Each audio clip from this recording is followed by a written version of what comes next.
주체 말고 내게 임하소서.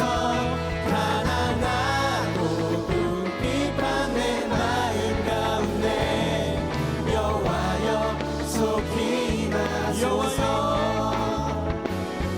여호와여 속히 임하소서. 여호와여 속히 임하소서.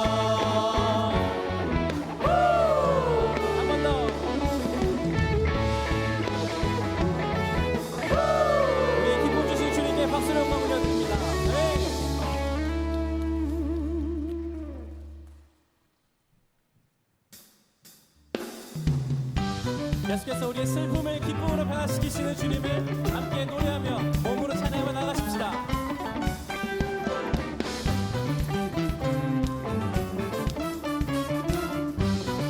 함께 나의 슬픔은 주가 기쁨으로 변화시키시네. 잠잠할 수 없네. 기뻐 춤추며 나의 슬픔은 주가 기쁨으로 변화시키시네. 잠잠할 수 없네. 기뻐 춤추며 찬양해.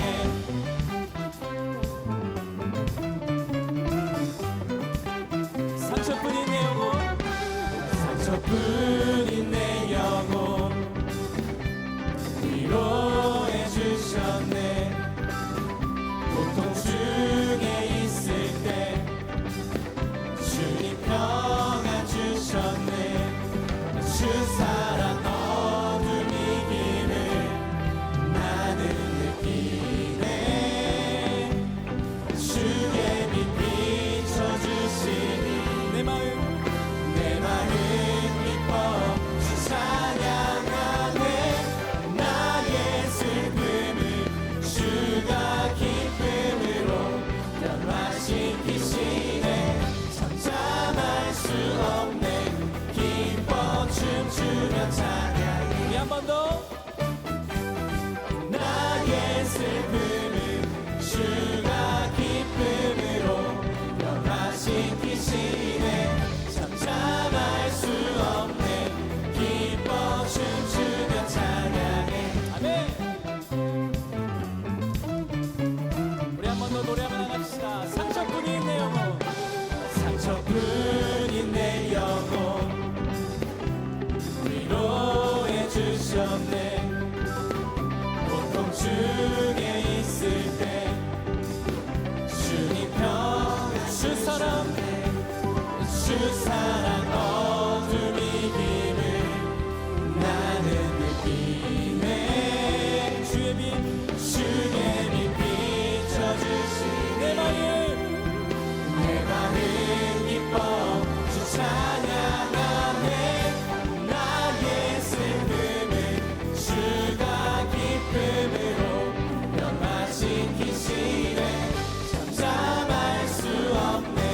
기뻐 춤추는 우리 한 번 더. 찬양해. 나의 슬픔을 나의 슬픔을 주가 기쁨으로 변화시키시네. 잠잠할 수 없네. 기뻐 춤추며 찬양해. 아멘. 할렐루야. 상처뿐인 우리 영혼을 주님께서 위로하여 주십니다. 우리가 고통 속에 있을 때 주님께서 우리에게 평안 주십니다. 그 주님을 계속해서 노래하며 나가십시다. 때론 주님 분노하실지라도 주의 은혜와 사랑 나의 평생에 내게 임하네. 나의 슬픔을 주가 기쁨으로 변화시키시네.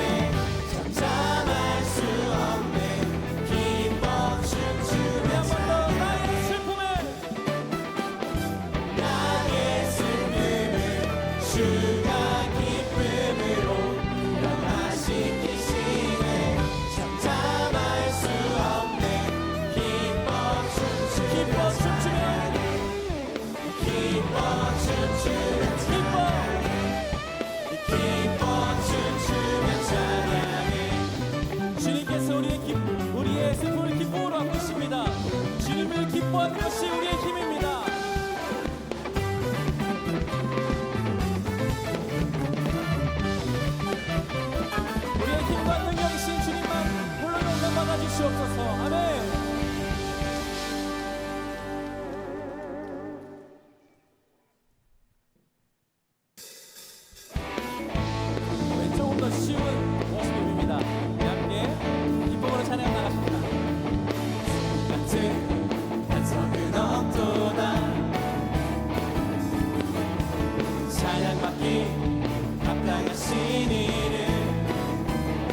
변치 않으시는 구원의 반석 진실하시고 진실하신 주 주님 같은 반석은 없도다. 우리 처음부터 한 번 더 주님 같은 반석은 없도다. 찬양받기 합당하신 이름 변치 않으시는 구원의 반석 진실하시고 진실하신 주 주님 같은 반석은 없도다. 우리 옆 사람과 해볼까요? 만세 반석 만세 반석 예수 내 반석 만세 반석 예수 내 반석 만세 반석 예수 내 반석 주님 같은 반석은 없고. 자 우리 익숙해지셨죠? 처음부터 한 번 더 주님 같은 반석은 없도다. 너무 잘하시는데요. 찬양받기 합당하신 이름 변치 않으시는 구원의 반석 진실하시고 진실하신 주 주님 같은 반석은 없도다. 함께 우리 옆 사람과 만세 반석 만세 반석 예수 내 반석 만세 반석 예수 한 번 더 만세 반석 만세 반석 예수 내 반석 주님 같은 반석은 없도다. 앞뒤로 주님을 노래하겠습니다. 기타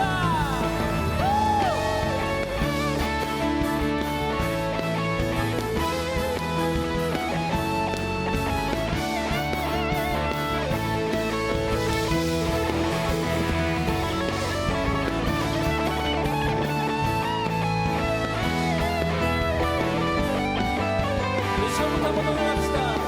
주님 같은 반석은 주님 같은 반석은 없도다. 찬양받기 합당하신 이름 변치 않으시는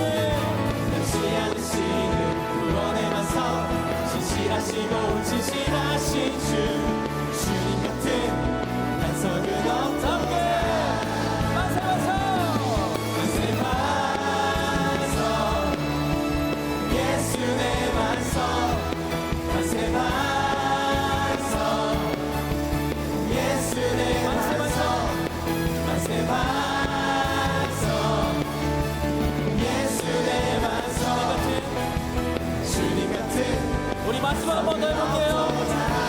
만세 반석 만세 반석 예수 내 반석 만세 반석 예수 내 만세 반석 반석 만세 반석 예수 내 주님 같은 주님 같은 반석은 없도다. 주님 같은 반석은 마지막으로 없도다. 주님 같은 반석은 없도다. 우리의 반석이신 주님 주님만 홀로 찬양받아 주시옵소서. 아멘.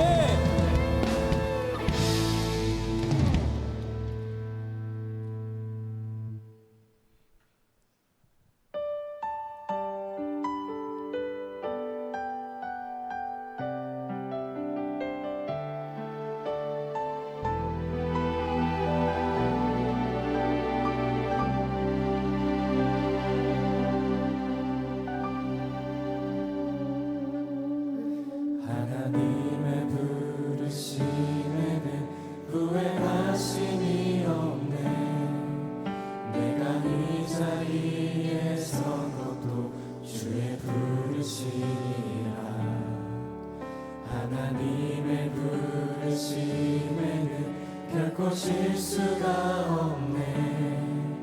나를 부르신 하나님의 진실하심을 믿네. 작은 나를 부르신 뜻은 나는 알 수 없지만 오직 감사와 순종으로 주의 길을 가리라. 때로 내가 연약해져도 주님 날 도우시니 주의 놀라운 그 계획을 나는 믿으며 살리. 날 부르신 뜻 내 생각보다 크고 날 향한 계획 나의 지혜로 증명 못하나 가장 좋은 길로 가장 완전한 길로 오늘도 날 이끄신 믿네.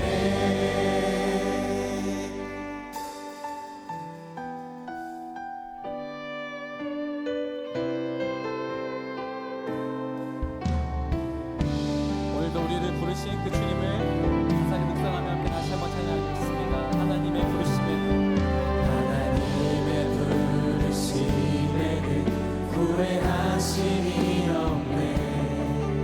내가 이 자리에 선 것도 주의 부르심이라. 하나님의 부르심에는 결코 실수가 없네. 나를 부르신 하나님의 신실하심을 믿네. 작은 나를 부르신 뜻을 나는 알 수 없지만 오직 감사와 순종으로 주의 길을 가리라. 때로 내가 연약해져도 주님 날 도우시니 주의 놀라운 그 나는 믿으며 살리. 날 부르신 뜻 내 생각보다 크고 날 향한 계획 나의 지혜로 증량 못하나 가장 좋은 길로 가장 완전한 길로 오늘도 날 이끄시네. 날 부르신 뜻 내 생각보다 크고 날 향한 계획 나의 지혜로 증량 못하나 가장 좋은 길로 가장 완전한 길로 오늘도 날 이끄신 믿네.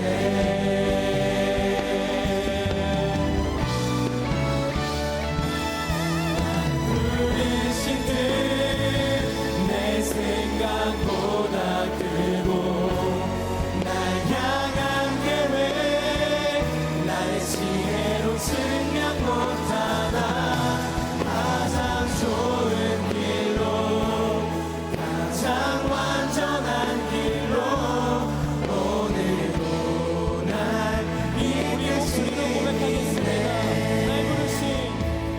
날 부르신 뜻 내 생각보다 크고 날 향한 계획 나의 지혜로 증명 못하나 가장 좋은 길로 가장 완전한 길로 오늘도 날 이끄시네. 날 부르신 뜻 내 생각보다 크고 날 향한 계획 나의 지혜로 증명 못하나 가장 좋은 길로 가장 완전한 길로 오늘도 날 이끄신 믿네. 우리가 기도로 주님께 나아갈 때 하나님 오늘도 우리를 가장 좋은 길로 가장 선하신 길로 우리를 부르신 주님을 찬양합니다. 하나님, 우리가 어디로 나가야 할지 알지 못하고 우리가 때로 넘어져 죄에 얻어길 때에도 우리를 가장 좋은 길로 인도하고 계시는 주님의 선하심을 우리가 신뢰합니다. 하나님, 그 주님께 이 시간 나아가 예배할 때 우리에게 말씀하여 주시고 다시 한번 우리에게 사랑한다 말씀하시는 그 주님의 놀라우신 섭리를 우리가 깨닫게 하여 주시는 놀라운 예배 시간 되게 해달라고 다시 한번 우리가 주님께 기도하며 나가십시다. 함께 기도합시다. 하나님, 오늘도 우리를 부르신 주님의 그 선하신 뜻과 하나님의 놀라우신 그 인자하심 찬양합니다. 하나님, 오늘도 우리를 가장 선한 길로 가장 좋은 길로 인도하시는 주님을 높여드리오니 하나님께서 역사해 주시옵시고 우리 청년들에게 주님의 말씀으로 주님의 귀를 보신 마음을 하여 주시옵소서. 넘어질 때도 일으키시는 주님의 따뜻한 손길을 우리가 의심하여 나아가오니 주님만을 사랑하며 나아가는 것입니다.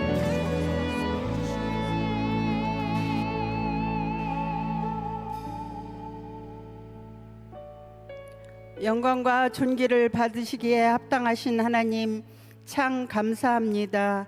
우리는 이 세상에서 이 모양 저 모양으로 죄악 가운데 있다가 주님 앞에 나와 회개로 용서를 구합니다. 오늘 청년부 예배로 함께 말씀 배우며 늘 기도와 청년이 때에 이루어야 할 모든 것들을 주님께 간구합니다. 청년이 때 소망과 사랑의 열매를 위해 기도하게 하시고 주님을 향한 그 열정이 늘 빛나게 해주시고 하나님께서 그의 앞날을 인도해 주시며 보호해 주시옵소서. 6월 호국 보훈의 달을 맞이하여 이 땅을 지켜온 선조들의 희생을 기억하게 하시고 나라를 위해 기도하며 복음으로 하나가 되는 민족 되게 해 주시옵소서. 우리 청년들이 아름다운 땅과 자연, 하나님의 은혜가 흐르는 가정, 나라, 교회를 물려주는 신앙의 공동체가 되게 하옵소서. 특히 청년부를 담당하며 늘 인도하시는 정구민 목사님께 영권 물권 허락하시어 청년이 때에 가야 할 바와 하나님의 일에 동참하며 하나님의 선교에 힘쓰는 청년들로 잘 인도하게 하소서. 주님의 교회에 이렇게 많은 청년부를 보호 인도해 주신 하나님께 감사하며 미래의 주인공이 되게 하여 주시옵소서. 굳건한 믿음을 잘 지키며 학업, 취업, 직장 생활의 어려운 시기 가운데 여호와를 기뻐하는 것이 무엇인지 알게 하오며 예수 그리스도로 덮게 하여 하옵소서. 늘 깨어있는 하나님을 생각하는 화평의 시간이 되게 하옵소서. 이 모든 예배를 주님 주장에 맡기며 예수님의 이름으로 기도합니다. 아멘.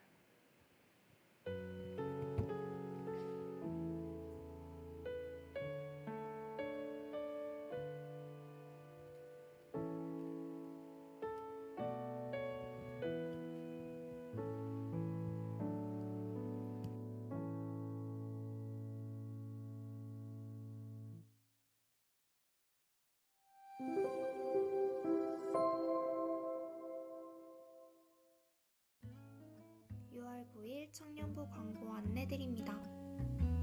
주님의 교회 청년 예배에 오신 모든 분들을 환영하고 축복합니다. 새가족 등록은 예배 전후 3층 로비 새가족 데스크에서 가능합니다. 34기 신창교 형제가 새가족 수료를, 33기 이수정 자매가 새가족 등록을 했습니다. 청년부 공동체에서 함께하게 될 형제 자매님을 진심으로 환영합니다. 다음 주의 청년 예배는 통일선교주의를 맞아 김권능 목사님께서 설교해 주시며 청년 예배 후 1층 소예배실에서 윗동네 청년과 함께하는 메이커스 2회 공감, 소통, 토크 콘서트가 진행됩니다. 16기 유영호 형제와 정혜신 자매가 6월 15일 오후 3시 더 링크호텔 서울 2층 링크홀에서 결혼식을 올립니다. 하나님 안에서 이루어갈 아름답고 거룩한 가정을 진심으로 축복합니다. 여기까지 6월 9일 청년부 광고였습니다. 여름이라는 계절을 맞아 각자의 삶 가운데 뜨거운 신앙이 연그러가는 청년부 공동체 되기를 소망합니다. 사랑합니다. 축복합니다. 감사합니다.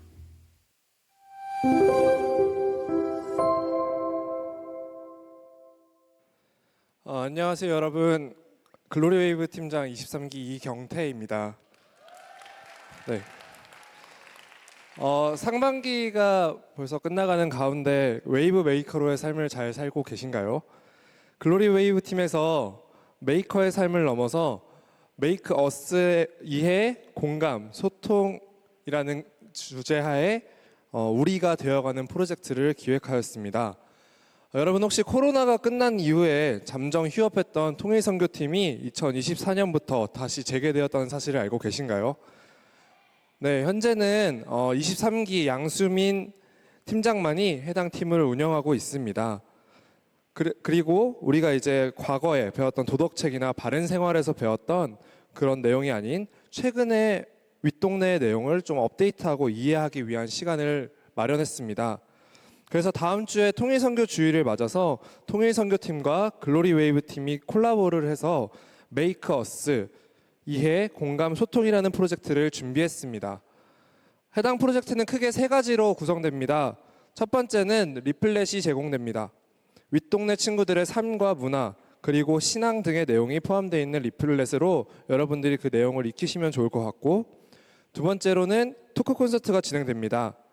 현재 주일 1시마다 우리 교회에서 진행되는 너나들이 예배에 청년 대표를 모시고 윗동네의 삶을 이해하고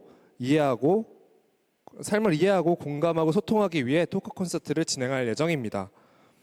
예배 직후에 1층 소예배실에서 진행될 예정이니 많은 참석 부탁드립니다. 그리고 마지막으로 약간의 북한 음식이 제공될 예정입니다.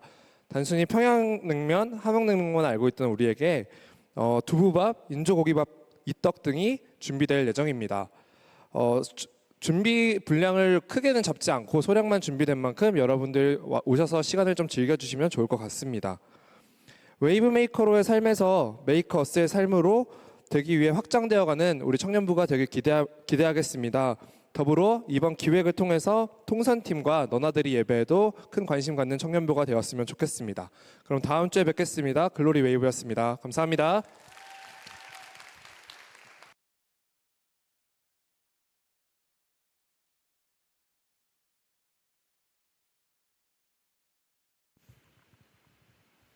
오늘 우리에게 주시는 하나님의 말씀은 신약 마태복음 25장 19절에서 21절까지의 말씀입니다. 이제 거룩하신 하나님의 말씀을 봉독할 때 모두 자리에서 일어나 합독하시겠습니다. 오랜 후에 그 종들의 주인이 돌아와 그들과 결산할세 5달란트 받았던 자는 5달란트를 더 가지고 와서 이르되 주인이여 내게 5달란트를 주셨는데 보소서 내가 또 5달란트를 남겼나이다. 그 주인이 이르되 잘하였도다. 착하고 충성된 종아 내가 적은 일에 충성하였음에 내가 많은 것을 내게 맡기리니 내 주인의 즐거움에 참여할지어다 하고, 이제 정구민 목사님 나오셔서 적은 일에 충성한다는 것이라는 제아의 말씀 전해주실 때 하나님의 말씀을 깊이 경청하는 시간 되시길 바랍니다.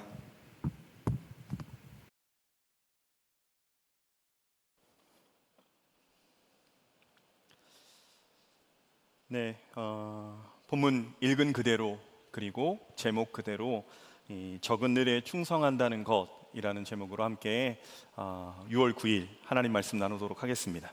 우리는 현재 2024년 6월 9일을 살고 있습니다.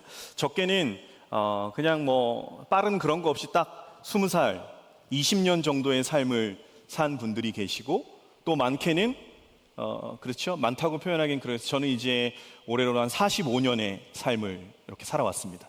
그리고 또 계신 부장님들 중에서는 저보다 더 오랜 부분의 삶을 지금 24년 6월 9일 이 시점까지 살아오셨습니다. 얼굴도 또 키도 취미도 직업도 또 말하는 성향도 사랑을 느끼는 코드도 음식을 먹는 스타일도 그냥 MBTI로만 따져도 16가지의 유형으로 우리는 각자의 삶을 저마다 살아왔어요. 학교를 가지요. 학생들은 지금 기말고사 기간이지요. 이제 요번 주 지나면 이제 거의 마무리 될 텐데, 그렇게 학교도 가고 이제 기말고사가 마무리되면 이제 방학도 하게 됩니다. 근데 또 뭐 제 느낌하고는 좀 다를 수 있어요. 제가 학생 때의 방학과 지금의 학생 때의 방학이, 이 방학이라고는 하지만 실제로 장래에 대한 또 취업에 대한 부분에 있어서 이 방학도 마음껏 누리기가 또 쉽지 않은 사람들도 있겠고, 반대로 이제는 방학이다 라고 해서 즐기는 사람들도 있을 겁니다. 정말로 조금만 더 자고 싶지만 이 K 직장인들의 삶이란 녹록치 않습니다. 내일도 아침 일찍 일어나 출근을 해야 되는 부분에 있어서 여러분들의 마음이 어떠신지는 알아요. 힘들지요. 쉽지 않지요. 또 누군가는 그 K 직장인의 그룹에 들어가고자 내 방의 책상으로, 또 도서관으로, 어느 때는 고시원으로 그곳을 향해 나아가는 사람들도 있겠습니다. 또 연애를 하면 좋겠다, 관심 있는 이성이 내 마음을 받아줬으면 좋겠는데, 현재 연애를 하며 장래 귀한 가정을 만들고자 생각하는 청년들도 이 자리에 있을 겁니다. 앞에서 쭉 열거한 오늘을 살아가는 우리 모두는 자신의 삶에서 현재보다 조금 더 나음으로 나아가고자 땀과 노력을 쏟아부어요. 청년의 때를 보내고 있는 여러분들에게는 조금 이게 멀게 느껴질 수도 있습니다.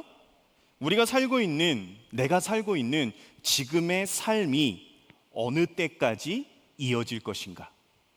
조금 더 말해서 우리가 살고 있는 이 세상이 지금 있는 그대로 계속해서 존재할 것인가? 적어도 예수 그리스도를 구주로 믿고 성경 하나님의 말씀을 아는 사람은 이 땅의 삶에 끝이 있다라는 것, 그것이 인간, 나의 개인적으로 보면 물리적인 생명이 다하는, 이 생명이 다하는 그 시간, 이게 끝이라고 말할 수도 있겠고, 성경 안에서 본다면 예수 그리스도께서 이 땅에 오시는, 말 그대로 재림이라는 부분이 또 이 세상 삶의 끝이다라는 부분은 우리는 알고 있어요. 사람마다 차이는 있습니다. 삶의 어려움이 덜한 분들, 그래서 여유가 있고 현재의 삶에 대해 만족이 있는 분들은 생각할 거예요. 지금의 삶이 지속되었으면 좋겠다. 반대로 아프거나 여유가 없거나 어려움이 많은 이들은 이 사회 구조가 달라지든 아니면 인생 한방 로또가 되든 무엇인가 변화되었으면 하는 생각을 갖게 됩니다. 이 바쁘게 힘들게 살아가는 지금의 시대에 우리가 무엇을 해야 되는가의 지난주는 가던 길을 잠시 멈춰서 하나님을 바라봐야 된다, 하늘을 바라봐야 된다라고 말씀을 드렸어요. 그래서 듣고 들은 것대로 확신 속에 움직여야 된다라는 것이 지난주의 흐름이었는데, 이 오늘 함께 나누는 적은 일에 충성한다라는 것, 이 제목 안에서 우리가 살아가는 삶에서 알아야 되는 것, 그것은요 그냥 머리로만 하는 게 아니라 내 삶의 현장에 그 알미 녹여져야 되는 게 뭐냐면, 삶에는 끝이 있다라는 인식을 그리스도인은 반드시 가지고 있어야 된다라는 거예요. 우리가 살아가는 삶의 현재를 지금 24년 6월 9일 이 삶의 현재 누구나 할 것 없이 공통적으로 적용하여 표현할 수 있습니다. 그게 뭐냐면, 예수님께서 아기 예수로 이 땅에 오셨어요. 2000년 전에 초림하셨습니다. 그래서 하나님 나라를 전파하시고, 그리고 십자가를 지시고 죽으신 후에 3일 만에 부활하시고 40일 동안 하나님 나라의 말씀을 전하신 후 하늘로 올라가셨어요. 그리고 사도행전에 보면 하늘로 올라가시면서 그 천사가 올라가시는 이렇게 말했습니다. 너희가 올라가신 것을 본 것 그대로 주님께서 다시 오실 것이다 라는 거예요. 그래서 말 그대로 지금의 때를 뭐라고 표현하냐, 초림하신 예수님 이후로 재림하실 예수님을 기다리는 중간기에 우리는 살고 있지요. 그래서 중요한 것, 현재 우리가 살아가는 삶은 분명히 끝이 있다, 주님께서 오시는 때가 분명히 있다. 그럼 이렇게 생각할 수 있어요. 이 주님께서 오시는 때가 제자들 때부터 기다렸던 거거든요. 다시 오실 때가. 왜? 올라가신 그대로 내려오실 것이다 라고 했기 때문에. 근데 그때도 주님은 오시지 않았어요.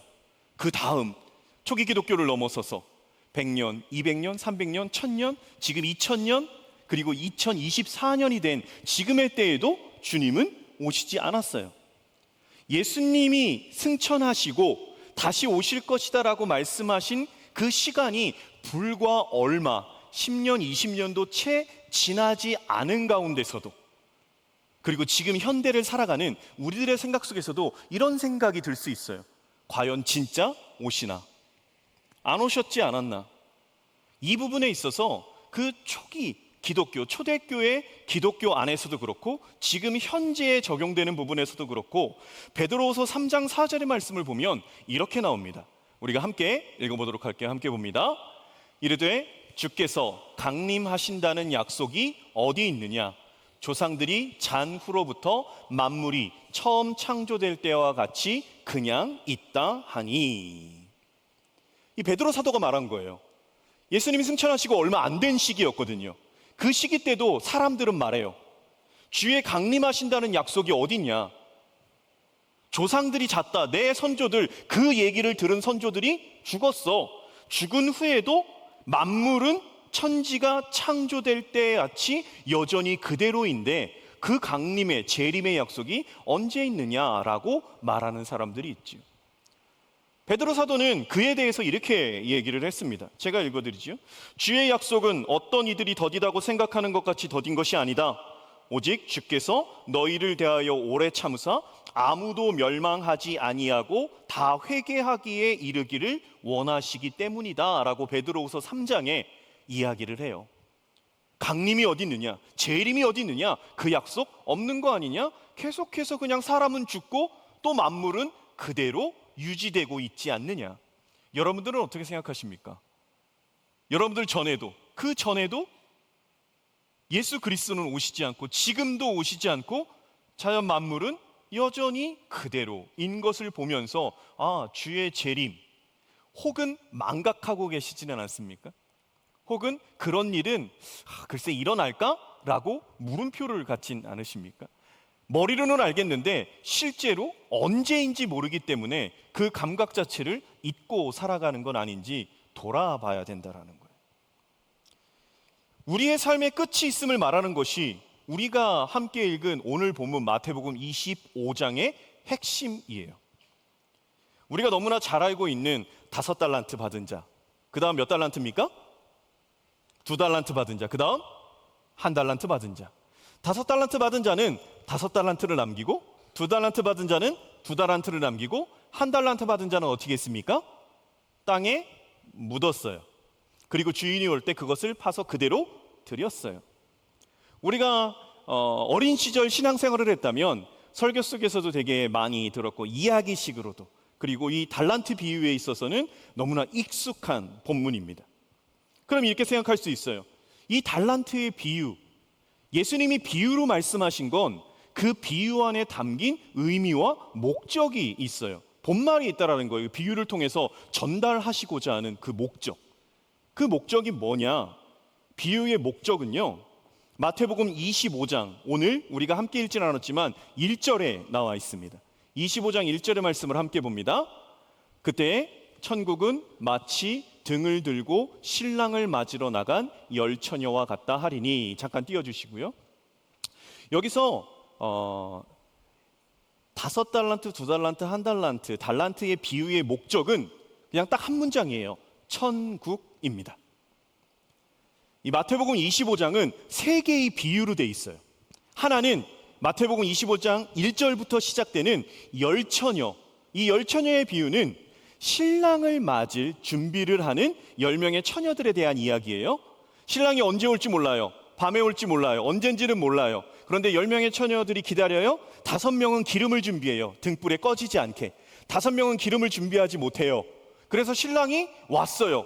신랑을 맞으러 나아가야 되는데 기름을 준비한 5명의 처녀는 불을 붙여서 나가서 신랑을 맞고, 기름을 준비하지 못한 사람들은 기름을 준비하지 못해서 사러 가요. 사러 갔다가 신랑이 와서 준비된 5명의 처녀와 함께 가지요. 혼인잔치로. 이 부분이 천국에 대한 부분. 그리고 또 하나, 달란트 비유, 이것도 천국에 대한 비유. 그리고 마지막 양과 염소에 대한 비유. 한 사람이 양과 염소를 양쪽으로 나눠요. 이 양은 칭찬을 하는 쪽이고 염소는 칭찬을 받지 못하는 쪽이에요. 열처녀의 비유도 달란트의 비유도 그리고 양과 염소의 이 세 가지 비유의 공통적, 이 비유의 목적은 천국에 대한 이야기다라는 겁니다. 그런데 여기서 이 천국이라는 것이 마태복음 13장에 나오는 천국 비유장의 천국과는 그 의미가 조금 달라요. 마태복음 13장에 나오는 천국 비유는요, 밭에 감추인 보화 너무나 좋고 기쁨이 있고 희락이 있고 화평이 있고 그런 부분의 천국에 대한 비유였다면, 이 마태복음 25장의 천국에 대한 비유는 다른 말로 표현하면요, 재림이라고 표현할 수 있어요. 다른 말로 표현하면요, 심판이라고도 표현될 수 있어요. 다른 말로 표현하면 종말이라고 표현될 수 있어요. 25장의 비유는. 그래서 슬기로운 다섯 처녀, 신랑과 함께 혼인잔치로 참여했어요. 천국으로 간 거예요. 달란트, 잘하였다 착하고 충성된 종아, 네가 작은 일에 충성하였으니 내 주인의 즐거움에 참여하라. 주인의 즐거움, 천국에 참여하는 자가 됐어요. 양과 염소 나눠져서 양은 천국으로, 염소는 지옥으로. 말 그대로 우리의 영원한 심판, 그리고 주의 재림, 이 땅의 끝, 종말에 대한 의미로서의 천국이다. 그래서 본문에 나오는 비유의 목적 천국, 이것은 주님의 다시 오심에 대한 부분을 이야기한다라는 것을 인식 속에 이 비유의 목적을 우리는 알아야 된다는 거죠. 방금 말씀드린 열처녀 비유, 달란트 비유, 양과 염소의 비유, 모두 천국에 대한 비유인데 25장 1절의 말씀 다시 한번 보여주시겠어요? 25장 1절 처음이 이렇게 되죠. 그때예요. 그때. 1절이 그때라고 표현됐으면 그 앞에 그때가 어느 때인지에 대한 이야기가 나올 겁니다. 24장의 내용도 이 땅의 마지막에 대한 이야기로 다 구성이 됩니다. 24장을 한번 살펴보면 이래요. 재난의 징조가 보일 것이다. 마지막의 때에 자신이 그리스도라 말하는 사람이 나타나서 미혹할 거고, 난리와 난리가, 소문에 소문이 있고, 처처에 전쟁과 기근이 있을 것이고, 거짓 선지자가 많아지고 불법이 성함으로 사랑이 식어질 것이다. 마지막 때에 대한 이야기가 나오고, 인자가 오는 것을 보리라. 인자가 오는 것, 재림을 본다라는 거예요. 인자가 구름 타고 올 것이다. 큰 나팔 소리와 함께 천사들을 보내실 것이다. 이게 24장에 나온 내용이고, 마지막에 무화과 나무에서 너희가 배워야 된다. 무화과 나무에서 뭘 배워야 되냐?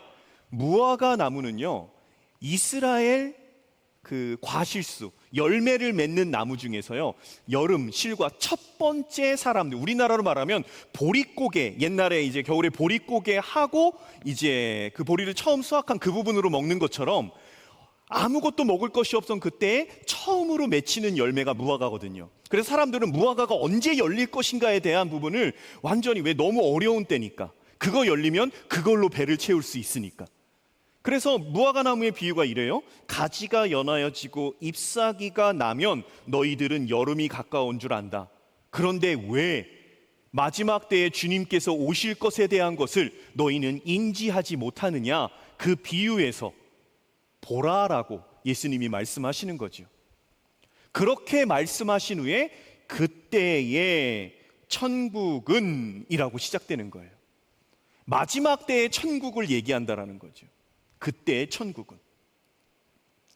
그 마지막 때의 이야기를 이어가시며 그때라고 시작하신 후 천국 비유 세 가지. 말 그대로 이 천국은 재림과 종말과 심판에 대한 부분을 의미하는 것이다. 그게 비유의 목적이에요. 그러면 비유의 대상이 뭐냐? 비유의 대상이 누구냐? 비유의 대상은 마태복음 25장 14절에 나옵니다. 14절도 우리가 함께 읽어보겠습니다. 시작. 또 어떤 사람이 타국에 갈 때 그 종들을 불러 자기 소유를 맡긴과 같으니, 그대로 띄워주시고요.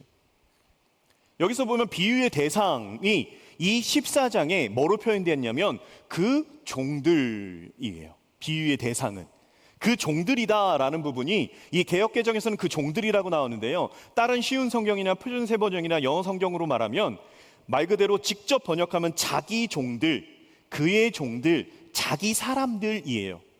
주인이 타국으로 갈 때 자기 사람들을 부른대요. 자기 종들을 부른대요. 이 비유의 대상이 뭐냐면 이 자기 종들로 표현된 비유의 대상은 예수님의 제자들이에요. 직접적으로는 예수님의 제자들에게 이 비유를 말씀하신 거예요. 조금 더 확장되면 예수 그리스도를 구주로 믿는 사람들에게 비유로 말씀하신 거예요. 그래서 좀 더 쉽게 얘기하면 지금 여기는 교회 나오는 사람, 교회 안 나오는 사람, 예수님을 안 믿는 사람이 아니라 예수님을 믿는, 교회에서 적어도 일주일에 하루의 삶을 멈춰서 이 예배당으로 나와 하나님을 아버지로, 예수 그리스도를 구주로 고백하는 여러분들에게 하신 말씀이 이 마태복음 25장에 나오는 달란트 비유에 대한 비유의 대상이 된다라는 거죠. 이 비유의 대상, 믿는 우리들이다라는 거예요. 동일하지요. 열처녀의 비유도 동일해요. 5처녀는 신랑을 기다렸고 5처녀는 신랑을 기다리지 않은 존재가 아니에요. 기름을 준비하진 않았지만 이 나머지 5명의 처녀도 신랑을 기다리는 사람이었어요. 우리로 말하면 동일하게 예배하는 사람이었고요. 동일하게 기도하는 사람이었고요. 다 예수 그리스도를 구주로 고백하는 사람인데 정말로 쉽지 않은 하나님의 말씀을 그대로 전하면 주여 주여 하는 자마다 다 천국에 갈 수 있는 것이 아니다라는 부분이죠. 양과 염소의 비유를 나눌 때도요, 믿지 않는 사람과 믿는 사람을 나눈 게 아니에요. 교회 안에서 나눈 거고요. 알곡과 가라지를요, 세상과 교회로 나눈 게 아니에요. 교회 안에서 나눈 거예요. 그렇게 볼 때 우리는 바르게 생각을 해야 돼요. 이게 뭐냐면 달란트 비유에서 5달란트와 2달란트와 1달란트, 말 그대로 주인이 맡겨요. 그리고 잘하였다 충성된 종이라고 얘기해요. 이 2명의 5달란트와 2달란트 받은 사람은 주인의 명령을 따라 행한 사람이고, 1달란트 받은 사람은 주인에 대해서 생각이 조금 꼬여 있습니다. 그래서 이렇게 말하죠. 주인은 이 마음이 굳은 사람이다. 심지 않은 데서 거두고 해치지 않은 데서 모으는 사람이다라고 스스로 판단해요. 그래서 그 판단의 결과로 이렇게 하면 주인에게 혼나지 않을 거야, 이렇게 하는 것도 주인의 명령을 따르는 거야 라고 생각하며 땅에 묻어버렸다라는 거죠. 여기서 우리는 생각할 수 있어요. 5달란트, 2달란트, 이 사람도 그의 종들이었고요. 1달란트 받은 사람도 그의 종들 안에 들어가 있어요. 같은 예수 그리스도를 구주로 믿는 사람이었다고요. 근데 중요한 건 주인의 명령을 그대로 따라 행했느냐, 아니면 자기가 생각한 대로 하나님을 믿는다라는 것이 이런 거야, 신앙생활하는 것이 이런 거야 라고 말하면서 그 생각의 결론으로 하나님이 말씀하신 대로, 성경이 말씀하신 대로 신앙생활하는 게 아니라 어떻게 보면 상대적 비교 속에서, 세상의 흐름 속에서 이 정도면 괜찮겠지라는 자기 기준, 자기 판단, 하나님에 대한, 주인에 대한 그 판단으로 하나님을, 주인의 명령을 따른 그가 들었던 말은 악하고 게으른 종이다 라는 말을 듣고 주인의 즐거움에 참여할 수 없는 존재가 되었다라는 거죠. 그래서 우리는 이 달란트 비유를 보면서 비유의 목적이 뭐냐? 재림의, 심판의, 천국에 대한 부분이다. 대상은 누구냐? 그것은 세상과 믿는 사람, 믿지 않는 사람이 아니라 믿는다고 말하는 교회의 이름으로 모여있는 우리들에게 하나님께서 주신 말씀이다.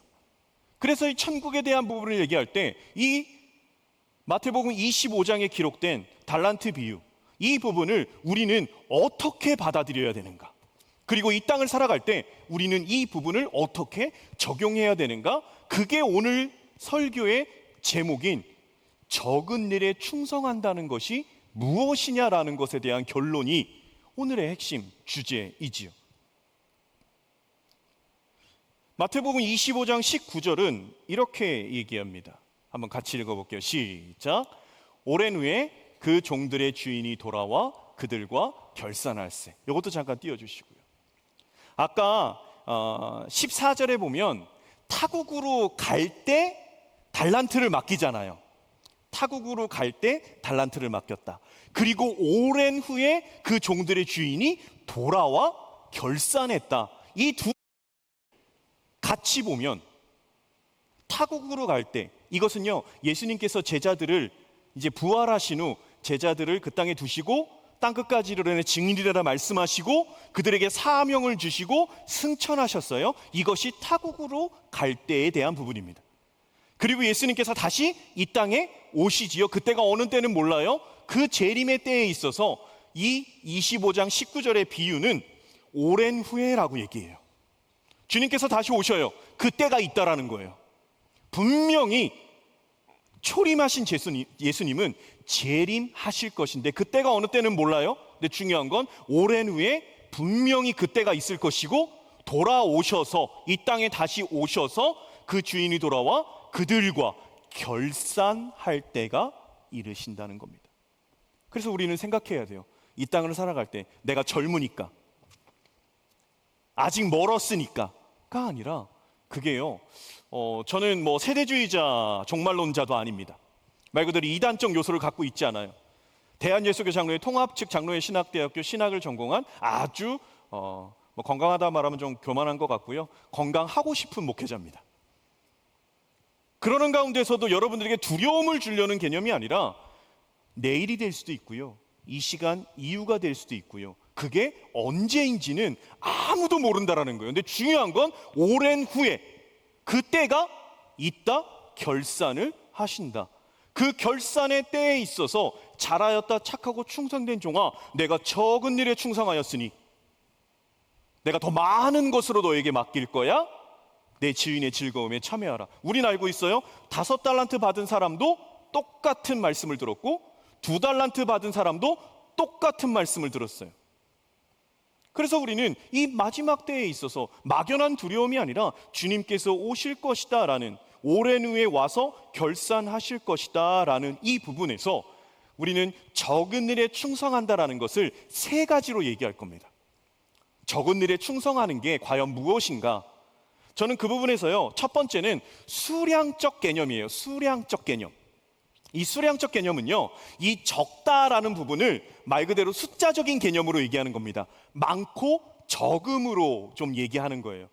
이 적은 일에 충성한다라는 것을, 이제 달란트를 주신 거잖아요. 이 부분을 수량적 개념으로 접근했을 때 반드시 그런 건 아닌데, 이거는 조금 하나님이 달란트를요 그냥 일방적으로 그 사람에게 주신 거예요. 타고나는 경우들이 좀 많습니다. 타고나는 경우들이. 그래서 어떤 사람들은 달란트가 좀 많은 사람이에요. 그리고 이제 수량적인 개념으로 하면 적은 사람이 있어요. 그래서 저는 이게 당연히 안 되죠. 안 되고 어려워요. 그런데 그냥 농담 삼아 제 이제 마음속에 그런 게 있어요. 우리 정민이가 이제 소프라노잖아요. 어떻게 보면 안 타고나면 저렇게 못하죠. 그래서 이런 거예요. 아, 정민이와 제가 강단에서 듀엣을 한번 하는 날이 올 수 있을까? 근데 정민이가 안 껴줄 것 같아요. 달라요. 이제 실력적인 개념으로 봤을 때 전공자와 비전공자가 아니라 아마추어 중에 아마추어는 달라요. 안 된다. 타고나는 부분의 것들이 워십팀이 앞에서 했어요. 오늘 워십팀의 동작에 있어서 여러분들 느끼신 바가 있습니까? 워십팀의 동작에서 상당히 동작의 수준을 단순화했다. 왜? 회중 찬양이기 때문에 같이 하려고. 예전에 되게 어려운 거는 잘 못 따라하겠더라고요. 뭐 이런 거. 예. 막 엇박으로 따라하고 그러는데 못 쫓아가요. 근데 여러분들 제가 얘기도 했었지만 제가 22살, 23살, 24살 이때요. 저도 워십팀 팀장이었어요. 근데 이제 이게 진짜 달라요. 아저씨처럼 추더라고요. 시간이 지날수록 달라. 달란트 받은 부분이 달라요. 찬양팀이 찬양을 해요. 세션인들이 악보를 받아요. 그래요. 원곡을 받으면 그걸 유튜브를 들으면서 소리를 다 딴대요. 근데 제가 그걸 들어본다고 소리를 딸 수 없어요. 근데 베이스는 베이스를 따고요. 일렉은 일렉을 따고요. 건반은 건반을 따요. 왜? 노력도 했겠지만 달란트들이 있는 거예요. 다르죠. 영상을 만드는 것 달라요. 콘텐츠팀이 만드는 부분들, 이 감각들은 타고나는 부분들이 있어요. 방송 기술 달라요. 이런 어떤 수량적인 부분에 있어의 적은 일에 충성하는 달란트적인 개념은요, 좀 타고나는 부분들이 있습니다. 그런데 이 타고나는 부분들 때문에라도 이 수량적 개념으로 달란트에 대한 비유와 적은 일에 충성한다라는 부분은 상대적 비교 속에 때로는 박탈감이 느껴질 때도 있어요. 그래서 하나님을 원망할 때도 있어요. 저 사람은 다 줬거든, 내가 보기엔. 근데 나는 안 주셨어. 늘 얘기하잖아요. 하나님이 흙으로 사람을 빚으셔서 만드셨다면 하나님 저에게 조금 더 몇 덩이 더 쓰시지. 그러면 다리가 조금 더 길어질 텐데 왜 그렇게 하지 않으셨는가에 대한 고민이 있죠. 이게 수량적 개념에 적은 일에 충성하는 것, 그리고 어떤 달란트에 대한 부분은 이게 좀 상대적 비교 속에서 어려움을 겪을 수 있다. 그럼에도 불구하고 그 안에서도 자기의 것을 가지고 충성하는 사람들이 있어요. 하나님이 주셨다라는 것으로서 거기에서 만족하고 감사하며 누군가 비교하지 않고 하는 사람들이 있어요. 그래서 어떤 사람은 회장으로 섬길 수도 있고요, 어느 사람은 그냥 청년의 한 일원으로 섬길 수도 있어요. 어떤 사람은 여러 가지의 달란트에 워십을 할 수도 있고 찬양 팀이 될 수도 있어요. 그다음에 회족 속에서도 할 수 있어요. 그것을 수량적으로 비교하지 않고 하나님이 나를 이 자리로 부르셨다라는 그것으로서 교만하지 않고, 하나님이 나를 이 자리로 부르셨다라는 것으로 그것 때문에 자기 비하를 하지 않고 굳건하게 그 길을 잘 가는 사람들도 있어요. 이게 수량적 개념의 달란트에 대한 적은 일에 충성하는 개념이고요. 그 다음은 시간적인 개념입니다. 여기서 적은 일이라는 부분이 많고 적음, 숫자적인 개념도 있는데요, 이 적다라는 부분이 올리고스라는 이 헬라어예요. 이 헬라어는요, 그 숫자의 많고 적음도 있지만 이 시간의 길고 짧음으로도 적용될 수 있어요. 그래서 적은 일에 충성한다라는 부분을 이렇게 해석할 수 있습니다. 주님께서 이 땅에 오셨어요. 그리고 올라가셨어요. 승천하셨어요. 이 땅에서의 삶을 올리고스, 적은 일로 바라보기도 합니다. 왜요? 영원한 삶에 비교해서 이 땅에서의 삶, 우리의 삶은요 70, 80, 강건하면 100, 100세 시대라고 하죠. 그렇게 살아가는 천년, 만년의 시간적인 개념에 있어서 이 100년 이하의 삶은 상당히 적은 거지요. 중요한 건 하나님께서 이 땅에 우리를 보내셨어요. 보내셔서 하루하루를 살아가는 거예요. 이 살아가는 것 자체 적은 일에 충성한다라는 개념으로 볼 수도 있다라는 겁니다. 결코 길지 않은 인생의 여정 속에서 구원에 대한 확신을 가지고 하나님께 거저받은 삶과 능력으로 이 땅에서의 삶을 충실하게 살아간다는, 적은 일에 충성한다는 시간의 짧음, 기름에 대한 개념으로서의 적은 일에 충성했다. 그래서 저는 누누이 강조해요. 여러분, 내가 때로는 실수할 수도 있고 실패할 수도 있고 또 소위 잘 될 수도 있어요. 중요한 건 그런 모든 것에서 하나님의 시각은요, 여러분들이 하루하루를 살아내는 것이 적은 일에 충성한다라는 부분으로 충분히 적용될 수 있다라는 거죠. 그래서 우리는 살아내는 삶에 있어서 우리의 존재 가치는 너무나 소중하다. 적은 일에 충성하는 우리들이기 때문입니다. 첫 번째가 수량적 개념이었고, 두 번째가 시간적 개념이었어요. 이 세 번째, 마지막이 상황적 개념입니다. 이게 오늘 설교의 가장 핵심적인 부분이에요. 적은 일에 충성한다라는 것이 상황적 개념이 무엇이냐? 그 주인은 자기 종들을 불러 모았어요. 주인이 타국으로 가기 전에 달란트를 맡겼어요. 어떠한 얘기가 오고 갔는지는 모르겠어요. 그런데 생각해보면 우리는 많이 들었어요. 한 달란트의 가치가 어느 정도일까? 한 달란트의 가치는 금 30kg입니다. 금 30kg. 30kg이 시대마다 조금씩 달라요. 금, 이 시세에 따라서 다른데 적어도 적게는 4억, 많게는 8억 정도의 가치가 한 달란트입니다. 그러면 두 달란트는 그 이상, 10억 이상, 5달란트는 30억 이상, 40억에 가까운 돈이 5달란트와 2달란트와 1달란트예요. 말 그대로 이 주인이 그 종들에게 30억, 10억 이상, 5억 이상 그 돈을 맡겼다라는 건 그 세 명의 종들에 대한 주인의 신뢰가 이 맡겨진 금액에 있어서 나타날 수 있다라는 거죠. 그렇게 맡겼어요. 근데 중요한 건 이 종들은 그 삶을 살아내보지 못한 사람들이에요. 그 당시의 종들은요, 주인이 시키는 그 집 안에서의 영역에서만 살아갑니다. 신을 신을 수도 없고요. 말 그대로 주인이 주는 것 먹고 주인이 시키는 것, 그리고 주인이 주는 것만 입을 수 있는 게 종이에요. 그런데 이들의 삶에 있어서 주인이 없어요. 타국으로 떠나요. 이야기만 해놨어요. 너희들이 이것 가지고 어떠한 삶을 살아야 돼. 이들의 상황이 바뀐 겁니다. 상황이 바뀌었어요. 이 상황이 바뀌었을 때 5달란트 받은 자와 2달란트 받은 자, 이 사람은 주인이 없어서 때로는 어려울 수도 있어요. 그럼에도 불구하고 주인의 명령을 따라서 그 일을 그대로 행해가는 것.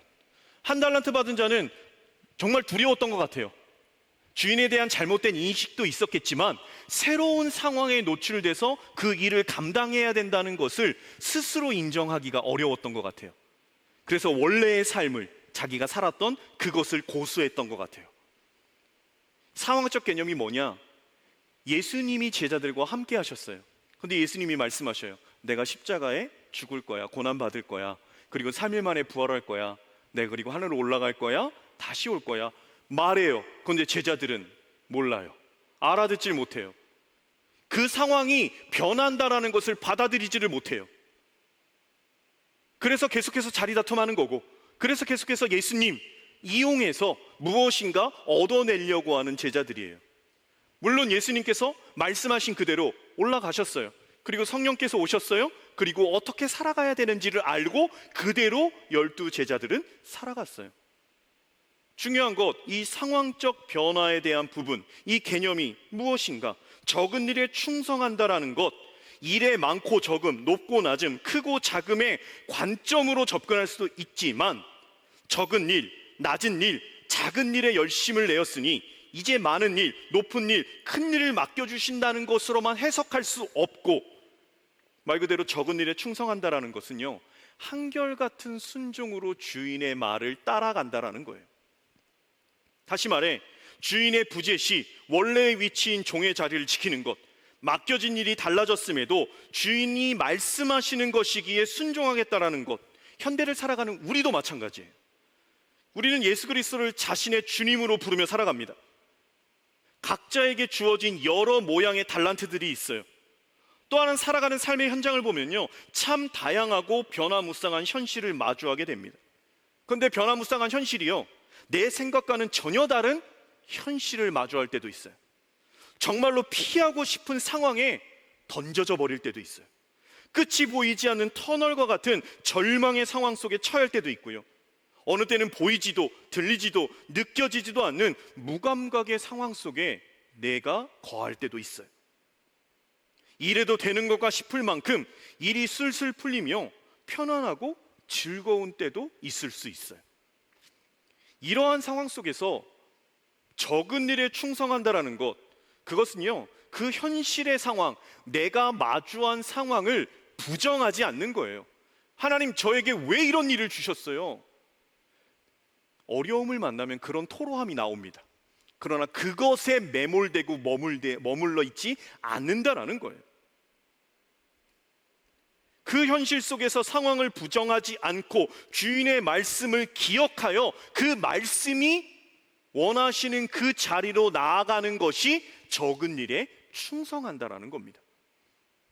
예수님이 없어지셨을 때, 말 그대로 그들의 눈에 사라지셨을 때 제자들 다 공황이에요.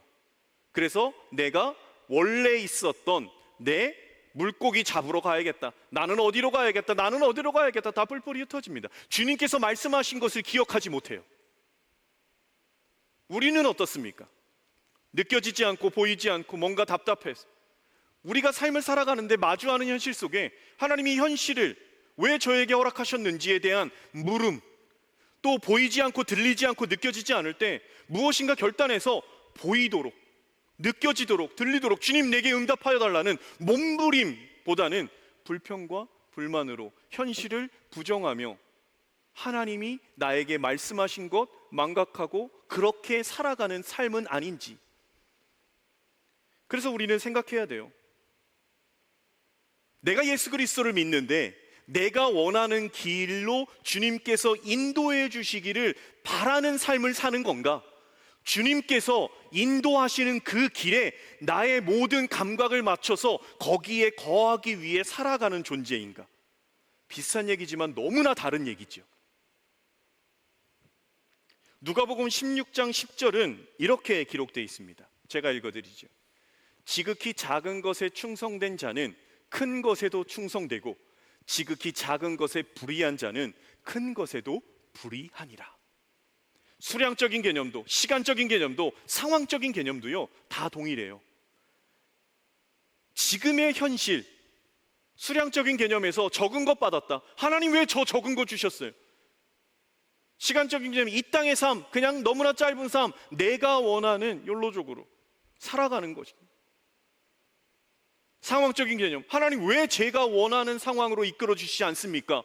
라고 말하는 것으로 나아가는 것은 아닌가? 적은 일에 충성하는 것, 여러분, 이 땅 가운데서 하나님께서 현재 여러분의 상황 속에 하나님은요, 임마누엘로 함께하고 계셔요. 하나님이 여러분의 상황을 모르시지 않는다고요. 그런데 하나님이 여러분들 나쁜 상황으로 몰아붙여서 골탕 먹이시려고 하는 부분이 아니에요. 그거 보고 하나님이 웃으시려고 하는 분이 아닙니다. 하나님은요, 그러한 상황 속에서 분명히 우리에게 원하시는 게 있어요. 전 그래서 여러분들이 그러한 도전이 됐으면 좋겠어요. 가던 길을 잠시 멈춰 하늘 보기.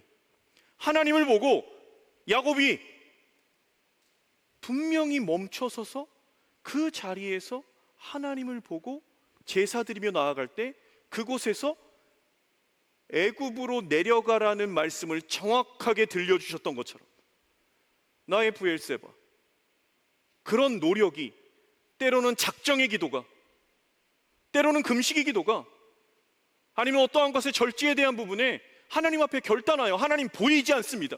하나님 들리지 않습니다. 하나님 제가 어디로 가야 될지를 모르겠습니다. 이러한 상황 속에 여러분은 두 가지를 해야 됩니다. 하나는 그 현실 자체를 부정하면 안 된다라는 것. 두 번째는 그 현실 속에 하나님의 뜻이 무엇인지를 몸부림쳐 기도하며 나에게 들려달라고 나아가는 것. 말씀하시는 하나님, 나와 함께 하시는 하나님, 가장 좋은 것으로 주신 하나님께서 우리를 멸시치 않아요. 우리의 그 몸부림을 무시하지 않아요. 오히려 하면 기다리시는 분이십니다. 그리고 그에게 말씀하시는 분이세요.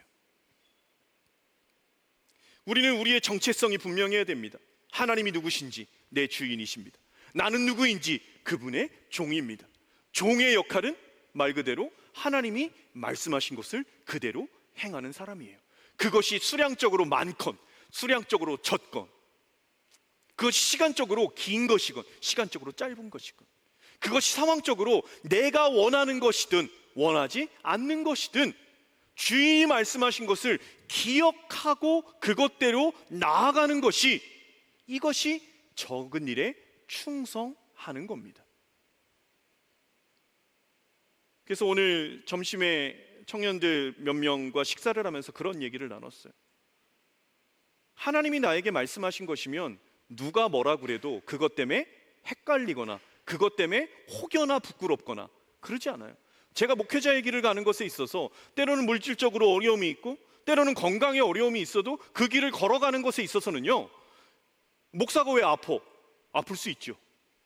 경제적으로 어려울 수 있을 때 그 어려움이 부끄럽지 않아요. 그것 때문에 뭔가 숨기려고 하지 않아요. 왜? 하나님이 나를 여기 두셨기 때문에, 확실히 있기 때문에.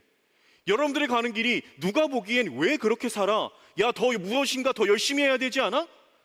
그 말에 흔들리지 않으려면 여러분들의 현재의 삶에 있어서 나와 함께 하시는 하나님에 대한 정확한 인지와 하나님이 누구신지, 그리고 나에게 무엇을 말씀하셨는지, 이것이 있으면요, 그 상황 속에서 눈치 보지 않아요. 흔들리지 않아요. 쭈뼛쭈뼛하지 않아요. 왜? 당당해요. 하나님이 나를 이곳에 두셨으니까. 그리고 하나님은 분명히 나에게 그 길을 인도하실 분이시기 때문에. 말씀을 마무리합니다. 내가 원하는 길 관철시키기 위한 몸부림이 아니라 주님께서 원하시는 길을 찾고 알고자 나에게 주어진 수량적인 적은 일, 나에게 주어진 시간적인 적은 일, 나에게 주어진 상황적인 적은 일, 이 상황적인 건 변화되는 것, 내가 원하지 않는 것에 처한다 한들 그곳에서도 여전히 하나님을 인정하며 하나님 뜻에 맞는 하루의 삶을 살 수 있다면 그것이 하나님께서 잘하였다 착하고 충성된 종이라 말씀하시는 적은 일에 충성된 삶을 사는 것인 줄 믿습니다. 여러분의 이번 한 주의 삶, 아니 내일의 삶, 그 삶이요, 적은 일에 충성하는, 내가 원하는 것을 하나님께 관철시키는 것이 아니라 하나님께서 원하시는 그것, 나를 단련하실 그 길로 나아가기로 결단하여 그 위에 서 있는 여러분의 삶이 되기를 예수 그리스도의 이름으로 축복합니다. 여러분 함께 일어납시다. 일어나서 우리 결단하며 함께 찬양했으면 좋겠어요. 주가 보이신 생명의 길, 나 주님과 함께 상한 마음이 있지만 그 마음 그대로 드리며 주님 앞에 나아갑니다 라는 결단으로 함께 찬양합시다. 함께 고백합니다. 주가 보이신 생명의 길, 나 주님과 함께 상한 마음을 들이며 주님 앞에 나가리. 나의 의로움이 되신 주 그 이름 예수, 나의 길이 되신 이름 예수. 나의 길 오직 그가 하시나니, 나를 단련하신 후에 내가 정금같이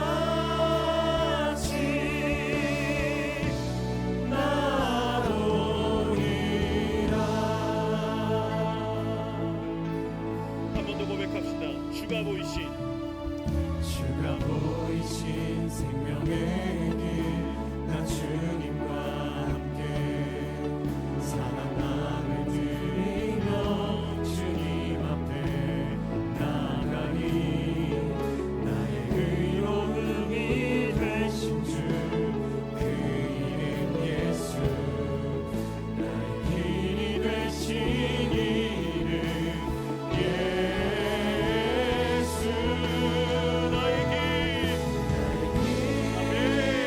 오직 그가 하시나니, 나를 단련하신 후에 내가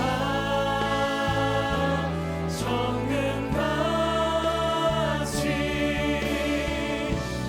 나오리라.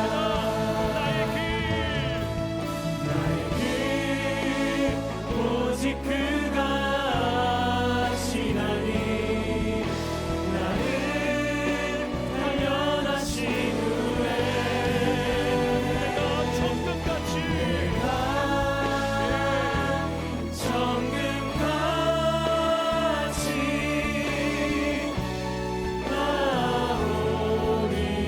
나오리라.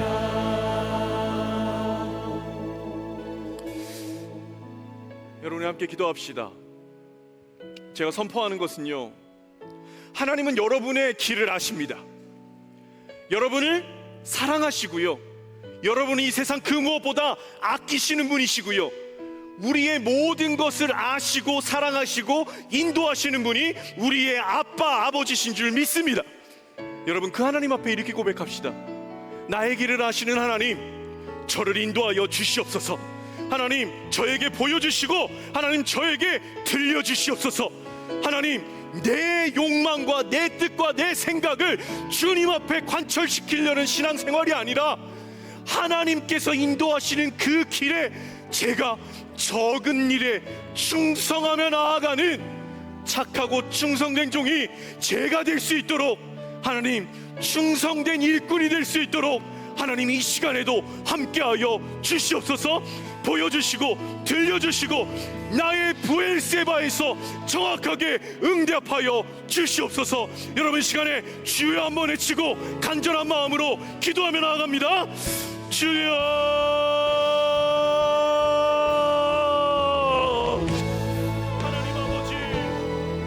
하나님 아버지, 사랑하는 우리 청년들이 하나님 앞에 간구하며 나아갑니다. 적은 일에 충성한다는 것, 사랑하시는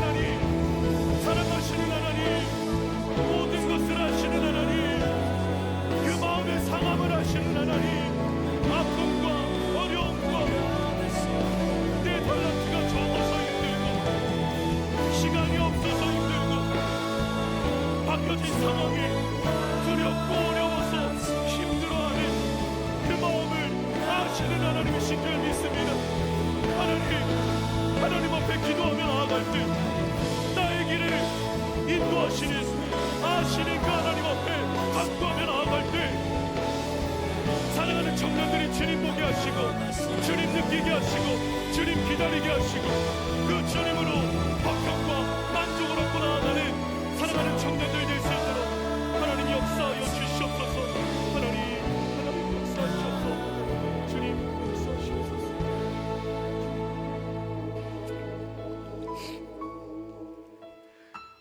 세상 사람들이 보기는 예수 그리스도를 믿고 주인으로 섬기며 충성되이 나아가는 것이 무지해 보이기도 하고 미련해 보이기도 하고 답답해 보이기도 하겠지만, 십자가의 도가 멸망하는 자들에게는 미련한 것이지만 예수 그리스도를 구주로 고백하는 자들에게는 하나님의 지혜가 되고 하나님의 능력이 되는 줄 믿습니다. 우리의 갈 길을 아시는 하나님, 우리의 상한 마음 그대로를 아시는 하나님, 때로는 내 달란트가 적어 보여 아파하고 내 시간이 적어 보여 아파하고 내 주어진 상황이 너무나 어려워서 아파하는 상한 마음 있지만, 그 상한 마음 그대로 하나님 앞에 나아갈 때 질책하시는 하나님이 아니라 다시금 일어설 수 있도록 끌어안아 주시는 아빠 아버지심을 믿사오니, 사랑하는 청년들이 하나님 앞에 나의 길을 인도하여 달라고, 적은 일에 충성된 그 일꾼 되게 해달라고 하나님 앞에 기도하며 나아갈 때 야곱에게 보여주셨듯이, 요셉에게 보여주셨듯이, 아브라함에게 보여주셨듯이, 다윗에게 보여주셨듯이 하나님 우리에게도 정확하게 보여주시옵소서. 그리하여 주님께서 원하시는 그 길을 이 땅에서의 삶, 올리고 적은 시간이지만 충성되이 나아가게 하여 주시고, 때로는 내가 원하지 않는 상황이지만 그 상황 속에서도 충성되이 나아가게 하여 주시고, 적은 것 받아서 때로는 상대적으로 비교하여 아파할 때도 있지만 그럼에도 충성되이 나아갈 수 있는 사랑하는 주의 청년들 될 수 있도록 주님 굳건하게 붙들어 주시옵소서. 정금과 같이 나아가게 하실 것을 믿사오니, 하나님 그 단련의 과정에, 연단의 과정에 순종하며 나아가는 사랑하는 주의 청년들 되어지게 하여 주옵소서. 오늘도 우리의 젊음을 드립니다. 우리의 시간을 드립니다. 우리의 뜻과 힘과 정성을 아버지 앞에 올려드리며 우리에게 주신 바 10의 1조 주정의 예물 감사와 여러 선교 이름으로 하나님 앞에 올려드리오니, 하나님 드리는 사람의 모든 영혼육을 받으시고 그 예물 또한 받으시며 그 젊음을 받아주셔서 하나님 기뻐하시고 또한 하나님 나라의 풍성함으로 사용되는 귀한 예물 될 수 있도록 하나님 함께하여 주시옵소서. 지금은 우리 주 예수 그리스도의 크신 은혜와 하나님 아버지의 무한하신 사랑하심과 성령 하나님의 교통하심과 충만하심과 하나님의 뜻을 알게 하시는 역사하심이 적은 일이지만 그 상황 속에서도 온전히 충성하기로 결단하며 나아가는 한 사람 한 사람 사랑하는 주의 청년들 머리 위에와 삶의 모든 발걸음 위에 이제부터 영원까지 함께 하옵시기를 간절히 축원하옵나이다. 아멘.